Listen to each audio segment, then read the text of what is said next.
Hello, this is wmpyr. For today's lesson, I'm going to be focusing on a defensive aspect. Okay, so there was a very famous pancrase fighter named Funaki Masakatsu, and this guy, who was primarily a grappler, had to go up against some really good strikers, because this is mixed martial arts matches where he had to fight against people from other styles.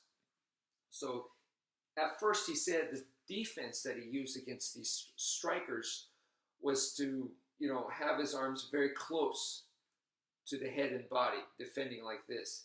But he found out that these people hit extremely hard, that even though that he's blocking, he was taking a lot of damage. So then in his pancrase hybrid fighting style, he said he had to evolve to where he was defending more out here rather than here.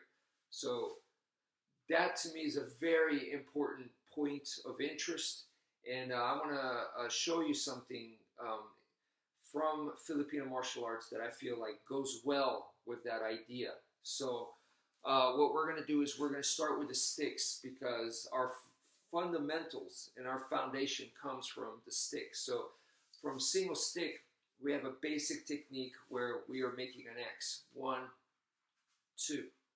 Diagonal down, right? Now if you make that smoother, it becomes an infinity sign. So it looks like this. I'm still doing the same thing, which is a downwards diagonal and a downwards diagonal. Down, down, down, down, okay? But now it's just smoother.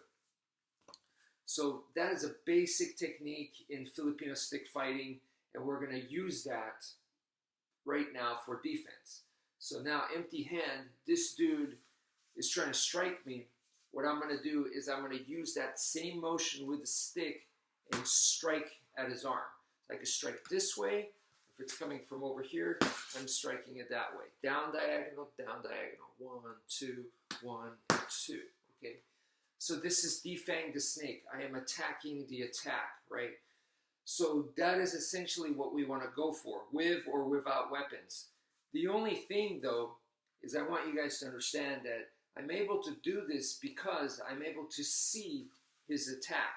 I'm able to see it, and I have enough reaction time to counter-strike, because that's what this is. I'm counter-striking his attack. Once again, I need to be able to see that it's coming, and in order for all that to happen is I need enough distance to give me the timing to be able to strike back. So that's great and that's ideal, but real life situation, things may not be as ideal. Even though that's what I want to do, I may be in a worse situation where I didn't have as much time to see and react.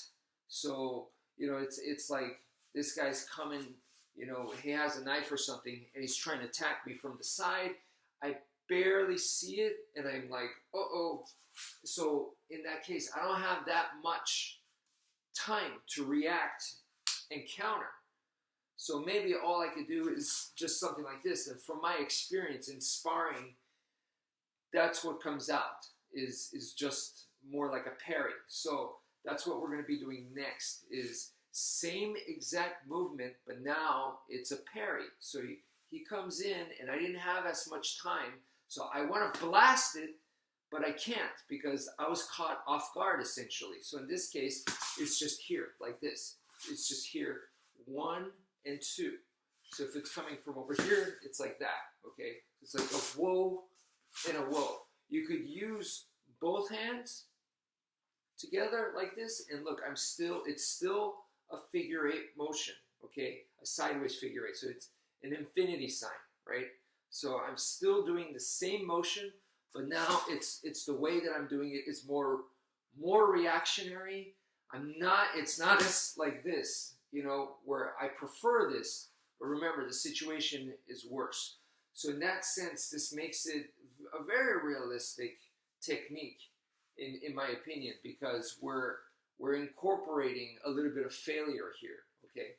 Now, the third and final move that I want to show you guys today is an even worse situation. So in this case, I'm in medium range, and bam, bam, I'm in a really, really bad place. They're just going to tee off on me right here. So in this case, I got to cover up because all it takes is a clip on the chin and it's lights out for me. So I need to cover up. There's no two ways around that, okay?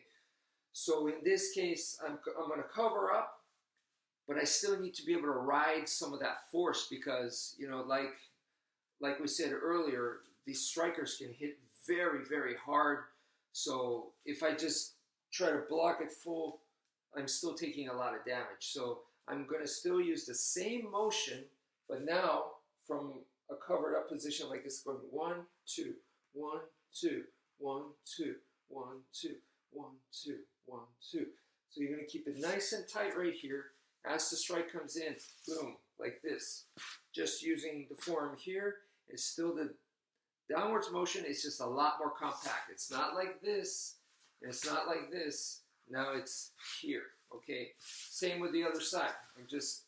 That's all it takes. 1 and 2, 1 and 2. If I do any more, I'm opening myself up. So it needs to be real tight. 1 and 2, 1 and 2, 1, 1, 2, 1, 2, 1, 2, 1, 2. Okay, so that's the idea right there. Same technique done in 3 different ways.